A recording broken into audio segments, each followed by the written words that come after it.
미 국무부가 중단했던 유학생 비자 심사를 재개하기로 했습니다. 단 모든 신청자에게 소셜미디어 계정 공개를 요구할 예정입니다. LA 지역에서 불법 체류자 단속이 이어지는 가운데 미국 시민권자들이 구금되는 사례도 늘고 있습니다. 미 중앙은행인 연준이 다시 한번 기준금리를 동결했습니다. 트럼프 대통령이 이란 핵시설을 공격할지 여부에 대해 아직 최종 결정을 내리지 않았다고 밝혔습니다. 캘리포니아주 전역에서 산불이 동시다발적으로 발생하면서 일부 지역 주민들에게 강제 대피령이 내려졌습니다.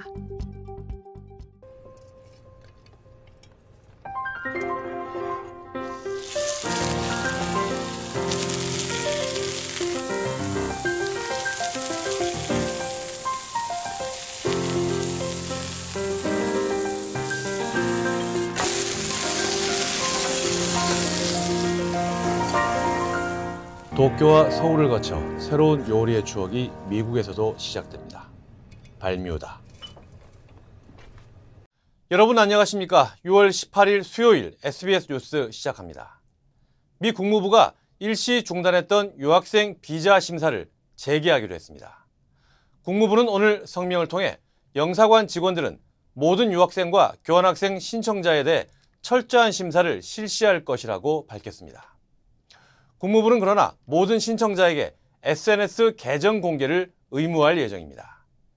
미국에 적대적인 게시물이나 메시지가 있는지 검토할 예정이며 계정 공개를 거부하는 신청자는 비자 거부 가능성이 높다고 경고했습니다.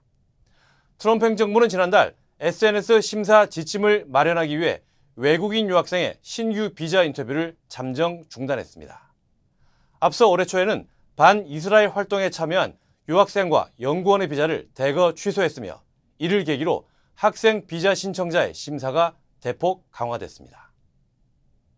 LA 지역에서 불법 체류자 단속이 이어지는 가운데 미국 시민권자들이 구금되는 사례도 늘고 있습니다. 지난 8일 LA 카운티 호손에서는 임신 중인 시민권자가 국경 보안관에 의해 체포됐습니다. 국토안보부는 해당 여성이 차량 안에 있던 다른 불법 체류자들의 체포를 방해해 구금했다고 설명했습니다. 어제 피코 리베라에서도 아이스 요원들이 미국 시민권자인 20세 남성을 체포하는 영상이 소셜미디어에 공개되기도 했습니다. 이 남성은 동료 노동자를 돕다 체포된 것으로 전해졌습니다. 미 중앙은행인 연준이 다시 한번 기준금리를 동결했습니다. 트럼프 대통령 취임 이후 4번 연속 같은 결정을 내린 겁니다. 트럼프 대통령은 파월 연준 의장을 강하게 비판했습니다. 뉴욕 김범주 특파원입니다. 미국 중앙은행 연준이 기준금리를 4.3% 수준에서 다시 동결했습니다. 트럼프 대통령 취임 이후 4차례 연속 동결 결정을 내린 겁니다. 기업들이 이익을 줄여가면서 관세를 흡수할지 아니면 물건값에 얹어서 물가를 올릴지 더 지켜봐야 한다고 이유를 밝혔습니다. 특히 트럼프 대통령이 관세 협상 시한으로 못 박은 7월 8일 이후 여름 상황을 지켜봐야 한다고 설명했습니다.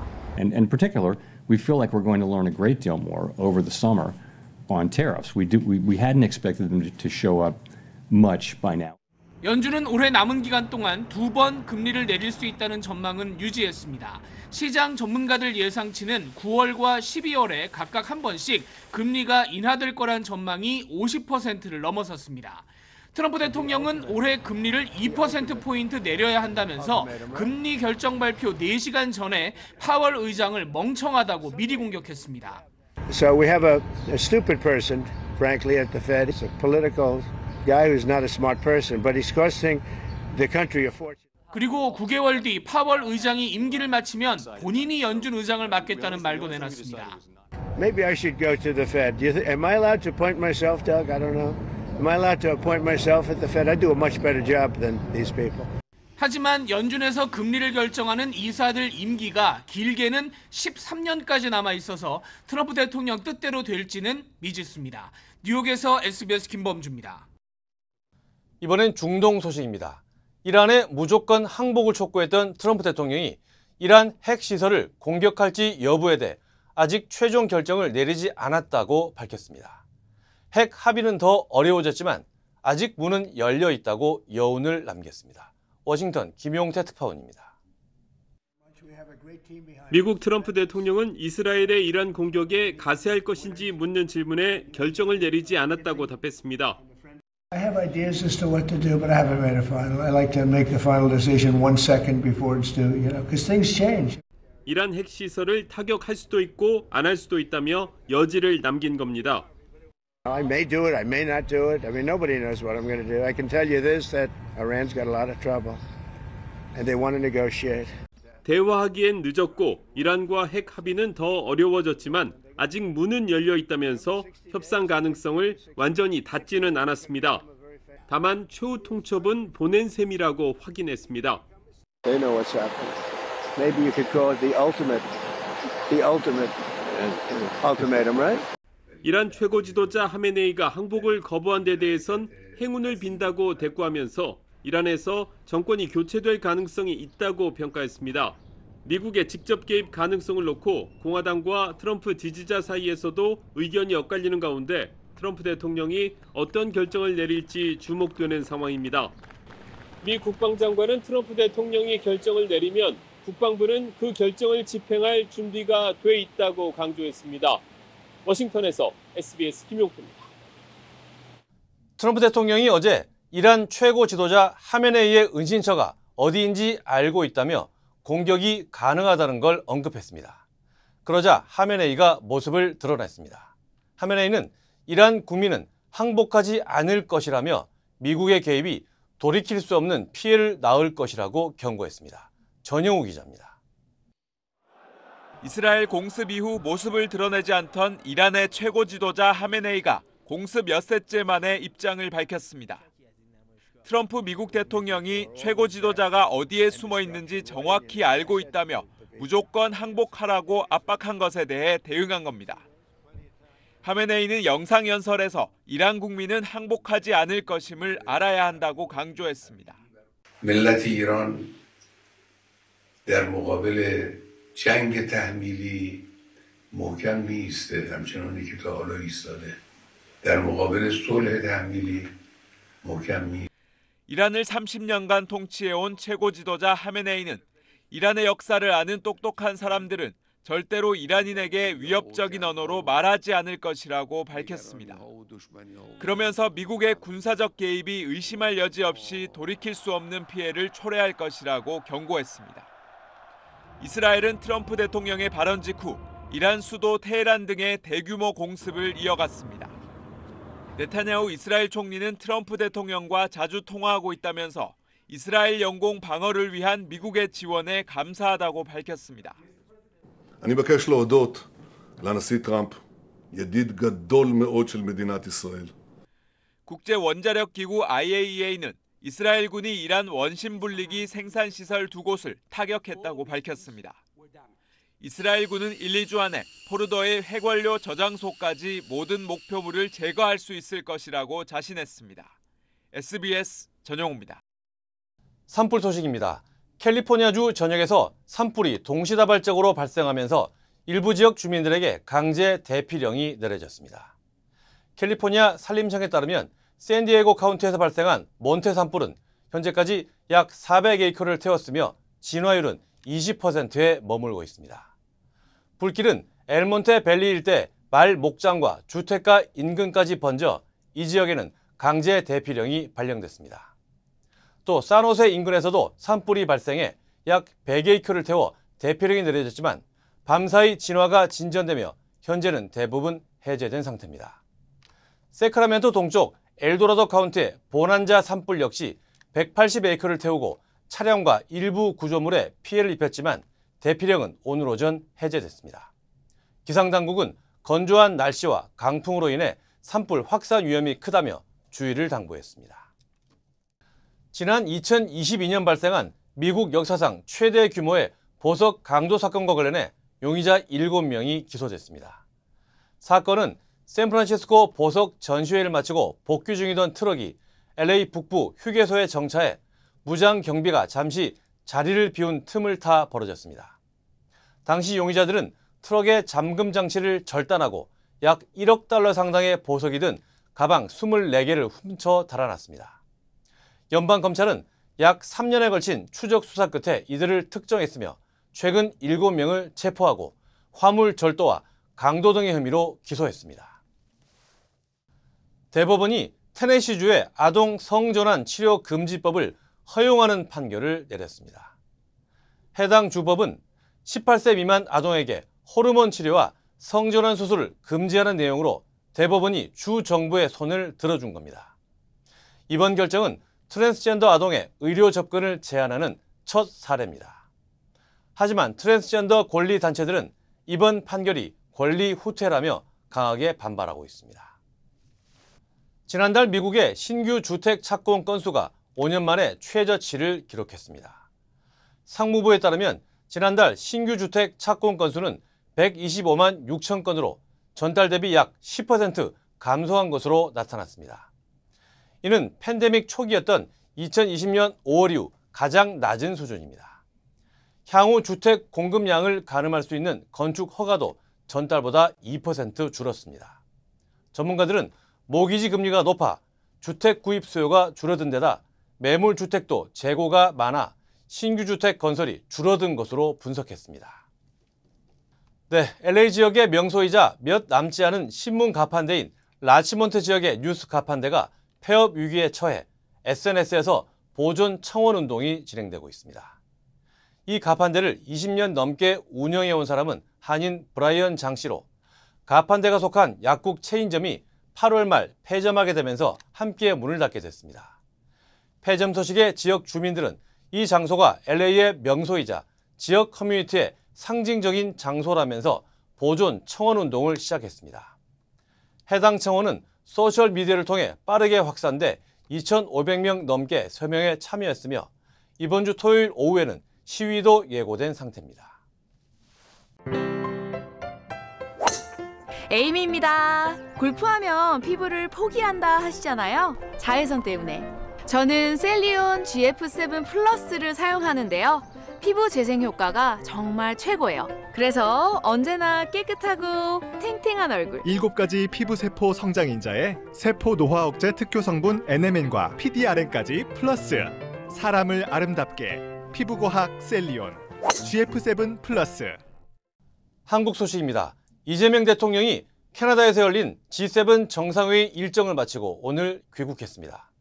첫 국제무대 정상외교 데뷔전을 치른 이 대통령은 오늘 국무회의를 열고 2차 추경안 심사에 나섭니다. 박예린 기자입니다. 이재명 대통령이 1박 3일의 캐나다 G7 정상회의 일정을 모두 마치고 오늘 새벽 1시 15분쯤 귀국했습니다. 공항엔 김병기 민주당 원내대표, 강훈식 대통령 비서실장, 우상호 대통령실 정무수석 등이 나와 이 대통령 부부를 마중했습니다. G7 정상회의에서 초청국 자격으로 참여한 이 대통령은 모두 11차례 정상회담을 했습니다. 이 대통령은 G7 정상회의장에서 일본 이시바 시게루 총리와 취임 이후 처음으로 한일 정상회담을 했습니다. 30분 동안 회담을 가진 두 정상은 한일 국교 정상화 60주년을 맞은 양국 관계의 특수성을 강조하며 긴밀히 협력하자고 약속했습니다. 마치 안마당을 같이 쓰는 이웃집처럼 우리는 뗄래야 뗄 수 없는 관계에 있습니다. 가까운 관계에 있고 또 보완적 관계에 있는 한국과 일본이 많은 부분에서 협력하면 서로에게 큰 도움이 될 것으로 생각됩니다. 日韓の連携協力が地域のために世界のために非常に大きな力となりますことを心より期待いたしております。 이란 이스라엘 분쟁 영향으로 도널드 트럼프 미국 대통령이 조기 귀국하면서 한미 정상회담은 이뤄지지 않았습니다. 이 대통령은 G7 회원국과 초청국 정상이 모인 다자회담에도 한 차례 참석했습니다. 이 대통령은 이 자리에서 에너지 공급망의 국제협력 등에 한국이 동참하겠다고 밝혔습니다. 귀국한 이 대통령은 오늘 오후 국무회의를 열어 2차 추경안을 의결할 예정입니다. 또 오늘부터 전국적으로 장마가 시작되는 만큼 비 피해를 막을 대책 마련도 지시할 걸로 알려졌습니다. SBS 박예린입니다. 어제 정부와 여당이 민생회복지원금을 모든 한국 국민들에게 지급하기로 결정했습니다. 다만 경제적으로 어려운 사람들과 인구 소멸 지역 주민들에겐 지원금을 추가로 더 주기로 했습니다. 배준우 기자의 보도입니다. 민주당 기획재정부 대통령실 관계자들이 국회에 모였습니다. 이재명 정부 출범 이후 처음으로 당정대 회의가 비공개로 열린 겁니다. 오늘 열릴 국무회의에 의결안건으로 올릴 2차 추경안이 논의됐습니다. 당정은 민생회복지원금을 전 국민을 대상으로 주되 기초생활수급자, 차상위 계층, 인구 소멸지역 주민 등에겐 지원금을 추가로 더 주기로 의견을 모았습니다. 취약계층에 대한 추가 지원, 거기에 더해서 인구 소멸지역을 포함한 지방 주민들에 대한 추가 지원까지도. 행정안전부가 지정한 전국 89개의 인구 감소 지역 시군 중에서 지원 대상 지역이 선정될 걸로 점쳐집니다. 이재명 대통령의 대선 공약이었던 지역사랑 상품권, 즉 지역화폐 추가 발행 예산도 2차 추경 예산에 반영됐습니다. 코로나19 사태 이후 자영업자와 소상공인의 채무 부담이 크다고 보고 부채 일부를 정부가 탕감해주는 방안도 추진됩니다. 일정 수준의 채무를 정부가 매입해서 소각 부채를 탕감하기로 했다라고 하는 점을 말씀드립니다. 지난달 국회를 통과한 1차 추경 예산은 13조 8천억 원. 민주당은 1, 2차 추경을 합치면 지난 2월 당이 요구했던 35조 원 규모에 근접한다고 했는데 결국 2차 추경 규모는 20조 원이 넘을 걸로 추정됩니다. 민생지원금은 국회 의결 등을 거쳐 이르면 다음 달 지급될 전망입니다. 국민의힘은 이번 추경 편성의 취지엔 공감한다면서도 재정 확장에 따른 물가와 국가 채무 부담의 상승 등이 우려된다고 지적했습니다. SBS 배준우입니다. LA 다저스의 구단주가 천문학적인 금액의 LA 레이커스 인수에 합의했습니다. 스포츠 전문 매체 ESPN은 마크 월터 다저스 구단주가 무려 100억 달러의 버스 가문으로부터 레이커스의 과반 지분을 인수하기로 합의했다고 보도했습니다. 이번 매각이 아직 최종 마무리되진 않았지만 전 세계 스포츠 역사상 최대 규모의 구단 매각으로 기록될 전망입니다. 지니버스는 매각 이후에도 구단주직을 유지할 것으로 전해졌습니다. 마크 월터는 자산 규모 3,250억 달러에 달하는 금융사 구겐하임 파트너스의 CEO로 2021년에는 레이커스 지분 27%를 약 50억 달러에 인수하며 우선 협상권을 확보하기도 했습니다. 북미 아이스하키 리그 NHL에서 플로리다 팬서스가 2년 연속 스탠리컵 정상에 올랐습니다. 플로리다 팬서스는 어제 열린 2025 NHL 파이널 6차전에서 캐나다 에드먼턴 오일러스를 5대1로 완파하며 시리즈 전적 4승 2패로 우승을 확정지었습니다. 이로써 플로리다는 지난해 창단 첫 우승에 이어 2년 연속 챔피언 자리를 지키며 NHL의 새 강자로 떠올랐습니다. 한편 캐나다는 1993년 몬트리올 캐네디언스 이후 32년째 우승컵을 차지하지 못하고 있습니다. 아틀란타 한인미술협회가 광복 80주년을 맞아 특별 전시회를 개최합니다. 주요 한인사회 소식 하주웅 기자입니다. 어제 LA 한인타운 시니어 앤 커뮤니티 센터에서 제11회 많이복지재단 생활지원금 전달식이 열렸습니다. 이날 전달식에선 장애인과 독거노인, 소년소녀가정 등 LA 지역에 소외된 이웃 50명에게 1인당 $1,000씩 총 5만 달러의 생활지원금을 전달했습니다. 1997년 설립된 많이복지재단은 지난 2015년부터 LA의 소외계층을 돕고 지역 커뮤니티를 위한 지원을 이어가고 있습니다. 한국농수산식품유통공사 AT의 LA지사가 어제 부에나팍에서 미 서부 한국농식품 수입 유통업체를 위한 세미나를 개최했습니다. 이번 세미나에는 한국농식품 수입업체 22개사에서 약 30명의 바이어가 참석했으며 미국 관세당국의 강제노동규제, 트럼프 관세정책과 식품기업 대응 등을 위한 정보를 제공하고 한국 식품 유통 활성화를 위한 다양한 의견을 나눴습니다. 한인생활상담소가 오는 7월 12일 0세에서 3세 자녀를 둔 한인 부모를 대상으로 무료 영유아 발달 워크숍을 개최합니다. 이번 워크숍은 페더럴웨이에 위치한 시애틀 한사랑교회에서 오전 10시 반부터 열리며 페더럴웨이 통합한국학교 교장인 이재은 강사가 다양한 놀이 방법과 부모 자녀 간 효과적인 상호작용 기술을 실습 중심으로 지도할 예정입니다. 워크숍 참가를 위해서는 온라인 사전 등록이 필요합니다. 시카고시가 내일부터 나스카 행사와 관련된 도로들을 차례로 폐쇄합니다. 시카고 다운타운 그랜트파크 중심으로 진행되는 2025 나스카 거리 레이스는 다음 달 5일과 6일 열릴 예정인데 내일부터 도로를 순차적으로 폐쇄한다는 계획입니다. 콜럼버스부터 듀세이블 레이크 쇼어 드라이브까지의 발보 드라이브를 먼저 폐쇄하며 이후 콜럼버스 드라이브와 잭슨 드라이브 등 순차적으로 폐쇄됩니다. 애틀랜타 한인미술협회가 광복 80주년을 맞아 특별 전시회를 개최합니다. 오는 7월 14일부터 25일까지 존스크릭 아트센터에서 열리는 이번 전시회는 애틀랜타 한인 작가들의 작품 30여 점과 일제강점기 및 1950년대에 제작된 한복 인형 100여 점이 전시됩니다. 자세한 정보는 아트센터 웹사이트를 통해 확인할 수 있습니다.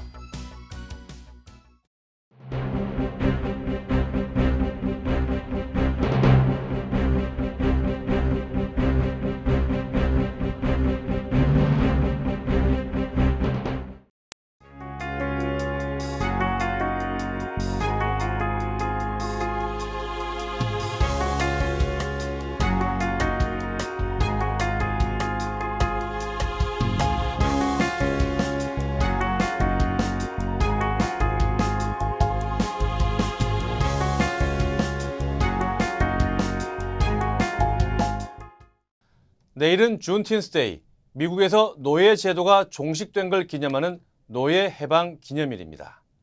혼란스러운 시기, 그 의미를 다시 한번 생각하면서 편안한 휴일 보내시기 바랍니다. 수요일 SBS 뉴스 마칩니다. 저희는 금요일에 다시 찾아오겠습니다. 감사합니다.